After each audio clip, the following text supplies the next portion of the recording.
Hello everybody, and thank you all for joining us again here today on Hudson County for another TTRPG Talk. This video series takes a look at tabletop role-playing games and related materials, makes deep dives into world building and game design. Today we're going to be doing some of the latter of those three things because I mentioned recently on social media that I am seriously considering making my own sort of SRD. I have a couple of games where that I have been considering for a while and have some closely linked concepts between them. So I've been seriously considering sort of like creating my own sort of engine that essentially would be able to run a couple of these games. And to basically what I was intending on doing in this video is kind of taking you through the process of me doing that. Partly, this video is mainly going to be focusing on like goals and some really early basic concepts that I've been thinking about with the intention of including them in this SRD. So let's go ahead and hop into that right now. So welcome to the untitled New Possible SRD. No names yet, of course. We're really early on into things, so it's kind of hard to name those kinds things in those kinds of situations. So anyway, the basic idea that I kind of had, as I mentioned earlier, is that I have a couple of games that I would really like to be able to kind of create all utilizing the same engine. So I have three goals basically that I wanted to try to meet in the process of creating this SRD. The first one was having loosely defined characters, create as much room as possible for a player to create a character that has a lot of flexibility on what they can and cannot do, or based primarily on like their background and stuff like that. So this would be something very similar to anybody who's played or has heard or read or watched any of my videos about the sort of Blossom system that I've been utilizing based off of Ven 6. The Blossom system, it's more just like an individual character creation mechanic. It's not really a system on its own. But I didn't want to necessarily utilize that particular element here. Something similar maybe, but not the exact same thing. There's a couple of reasons why I wanted to do that. Again, as I mentioned, making character creation easier to adapt to certain things, giving players maximum freedom when it comes to what they want their character to be good at or not. But another thing I wanted to do was to try to minimize hard stats. I've never really necessarily been a super big fan of games that rely really heavily on stat mechanics. At least a large number of stat mechanics. I prefer either trying to minimize them to as few as possible, or diverting it into other areas of like the character's capability, as opposed to describing the character's like raw sort of abilities when it comes to like, your what you might expect to find in like say D&D or something.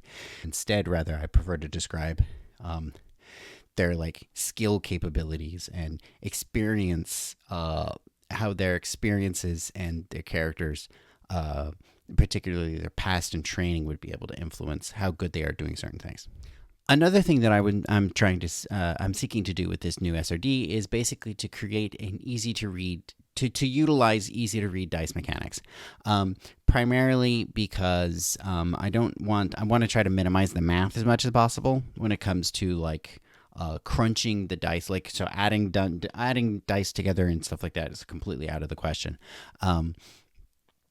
Instead, I very much would prefer that this SRD utilizes some type of dice pool where, like, you get above X and you have it's a success, and once you have a certain number of successes, you succeed, right? Or some other sort of marker that indicate success, that line between success and failure, but also add extra layers to it if possible. Finally, another thing I wanted to do was to try to make this system GM-less capable, with of course two reasons for that as well. One being some groups just prefer playing narrative games that don't necessarily utilize a game master. Or if you do have a game master, they're not like, your D&D dungeon master or something like that. And instead, they're more of just like they're more just trying to help people keep track of things and not necessarily shaping the story. Editing has in here, I just realized that I completely forgot to mention the second part why I wanted this to be a GM list capable game. And that was partly to allow whatever games I potentially create with this system to be solo potential. Maybe not necessarily like optimizing it for solo play, but at least making it so that that is an option for players. I typically find that that's pretty important, especially when you consider the some of the games that I'm thinking about making with this engine. So yeah, that'd be another reason. Another thing I kind of wanted to do with this that I actually didn't list here in one of my goals is also to try to minimize the role of maximize the speed and minimize the role of combat in this in the various games that would be created using this SRD. Primarily because while combat is oftentimes an interesting aspect and an entertaining aspect of certain types of role-playing games, there of course are a lot of role-playing games out there that have minimal amounts of combat, or they have conflicts that's expressed through non-physical means, right? Like social interactions and stuff like that. Or the instead of the nitty-gritty sort of combat where like you're this is kind of how I was at least mentally approaching it when I was creating, for example, like Saku Roleplay and Josan. Combat is more of just like an extended challenge, where your combat is like a duel, and you have to get a certain number of you have to hit a certain number of successes in a row. So you have so it's more like stages, and if you had more successes than failures, then you win, and if you didn't, then you don't, and that kind of stuff. Or like you might be able to like duel to a draw or something like that. So that's kind of the more combat type of stuff that I would be thinking about doing for this SRD, and having an easy to read dice mechanic with like successes and dice pools and stuff like that. I feel kind of lends itself a bit more to that than focusing on like adding up together numbers and the way that like D&D or Pathfinder or stuff like that would express it.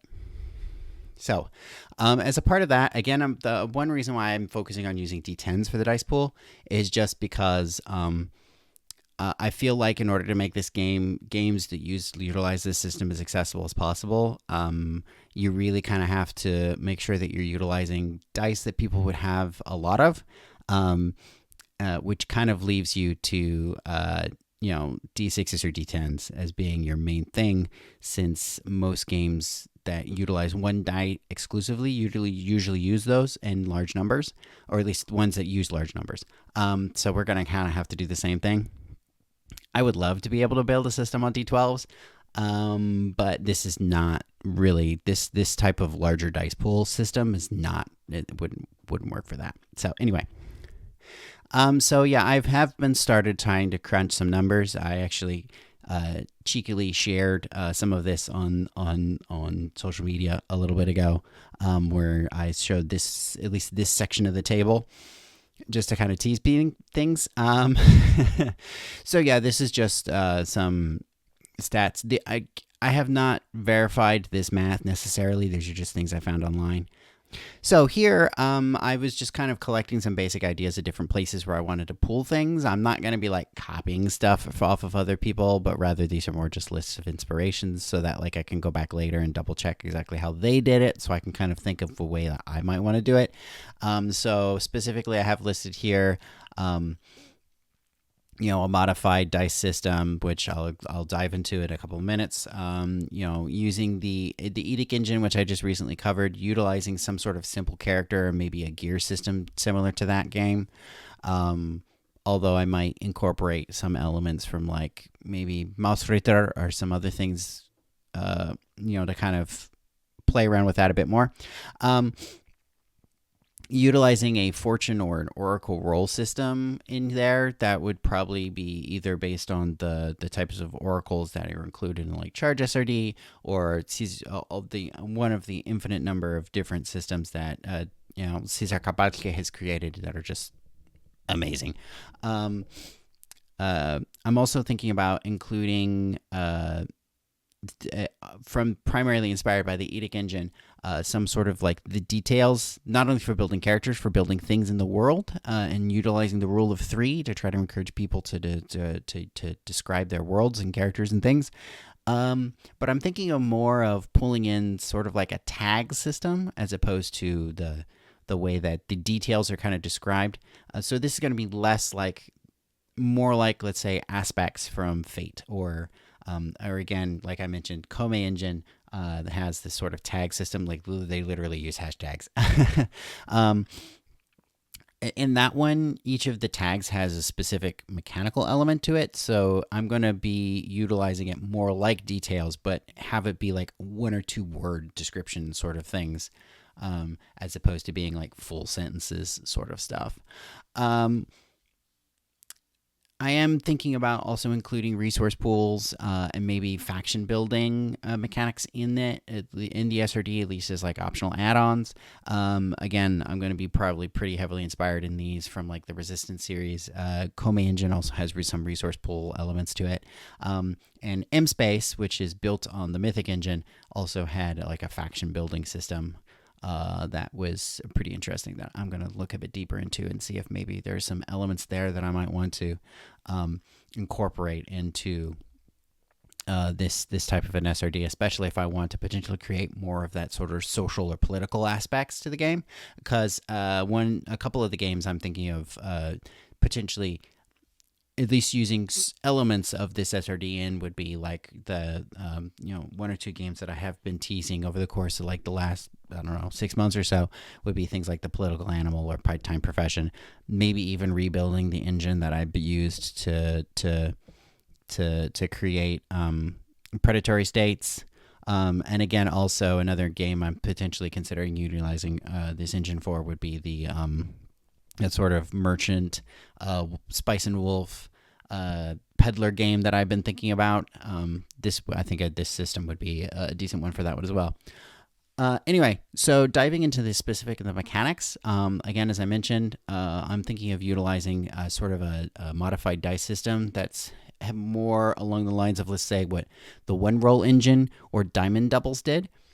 If you're not familiar with Diamond Doubles, we'd actually covered it in a video on the channel before. It's this one right here. So this is basically a system where you have a pool of D8s, and whether you succeed or fail depends on whether or not you end up rolling pairs or triples or quadruples or quintuples or whatever on your dice. So of course, with your character normally rolling a pool somewhere between like a 2d8 and a 5d8.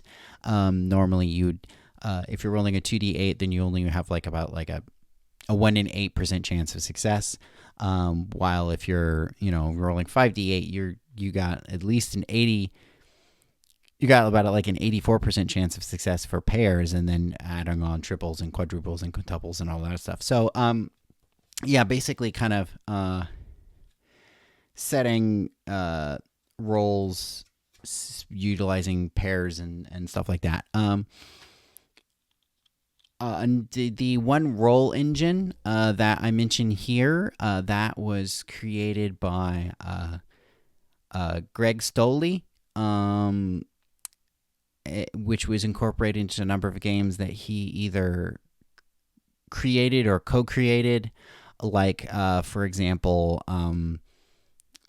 Godlike, and then Wild Talents, that kind of spun, that was kind of like a second edition of that, if I believe. And then there were a number of other games that were kind of based off of that, I think it was called Nemesis, that was like a Cthulhu thing that was utilizing the same engine. And then most recently, I think the most recent game that I'm aware of that was built on that engine was actually Rain. Yeah, Rain, as in like this one. This is Rain. So this is a game. It's a very sort of political, social game that was built off of this one roll engine. So just kind of describe exactly the way that at least my basic understandings of the way that the one roll system works is that you're rolling a pool of dice and you're trying to hit a certain height and width of dice. And by that, what I mean is the height is the number of dice, the value of the dice that you roll. So that basically the height is like the specific number on the die, so like 10, 9, 8, 7, 6, of course, right? And then the width is the number of dice that you have that all have fit the same set. I might have that height and width reversed, but anyway, basically, it's what's important is that you have a large number of dice that have a high value, that all match. So like you're rolling a pool of like 6, 7, 8, 9, 10 dice, and you're trying to get like 2, 3, 4, 5 dice that all have like a higher value, like a 5 or 6 or 7 or whatever. And there are certain like special rules that kind of can modify things, like adding special dice that can remove dice from your opposition's pool if you're rolling against somebody, as opposed to being just a passive roll, passive resistance, or like special dice where you can intentionally set a value as you roll it. So like wild dice, stuff like that. Anyway. So I'm thinking of doing something relatively similar to that, where to the both of these systems I just mentioned, where basically, again, we have pools of D10. We're trying to get either equal to or above a certain set number, but it only really counts if you get at least a pair that's above that value. So I have described here, basically, this is just I'm not 100% set on this because, again, I haven't worked out all of the math and stuff, but basically you'll have like, I have sketched out here like a yes and, a yes but, a no and a no and, or this could be a no but, I guess, also. In order to get a full success, you have to roll at least one pair that's higher than the target number, where the value of both of the dice is higher than the target number.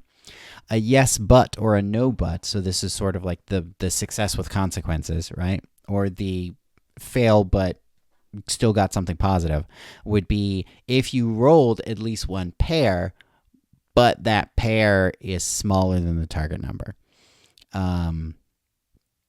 No would be I rolled at least one die higher than the target, but no pairs. All right. And then no and would be that none of my dice ended up higher than the target number. So not only did I fail, but I failed badly and really negative things are happening. And then yes and would be if I rolled at least a triplet or more dice, or two pairs, both of which are higher than the target number. I'm still trying to figure out exactly how the math of that would work. I don't know if I want to make it so that like rolling the yes would be like if I roll at least one roll a pair greater than the target number, or at least a triplet, and then have the yes and be at least one triplet higher than the value, and at least or two pairs higher than the value. I don't know. I'm still trying to figure out exactly how to work that out. But anyway, that's the basic idea here, is that basically it's going to be, this SRD is going to be utilizing a dice mechanic system where, you got to be rolling multiple sets of dice, or at least multiples of dice of the same value. So that means, of course, we're going to want to utilize pretty big pools of we're going to want to use pretty big pools in order to make sure that happens. So because of that, I'm probably going to be using pretty big values for character capabilities, just like the way the Edict engine does with its details, where one's 10, one's 7, one's 3. Because, yes, it says here 99.96% chance of rolling at least a pair. But remember, we're going to be dividing that probably by half. So in reality, the odds of getting at least one pair is not that ridiculously huge. So yeah, thank you all for joining us again here today on Hudson County. Again, this was sort of like the beginnings of an exploration of my process of creating a new possible SRD that I'll probably be using for a number of different games that I have sitting on the back burner for a while now. And hopefully we'll see those coming to fruition at some point once I really start kind of cracking in and figuring out what's the best way to address this. And what I'll probably end up doing really is kind of building this up as I create one of those games, and then kind of figuring out what's the best way to adapt it between the different things. But we'll see. I might end up actually releasing the SRD before I release the games, depending upon how the process goes. But anyway, as I mentioned, thank you all for joining us again here today on Hudson County. Thank you for checking this out. Obviously, I'll share this as widely as I can once it's in a state where it could be shared, but unfortunately now is not the time, as you can very clearly see. But thank you for your support, continuing to join us here, and definitely check out lots of the different other SRD videos if you want to potentially create your own game or would like to make your own engine for a more generic engine for creating. And don't forget to rate your edge purchases and have a good zone.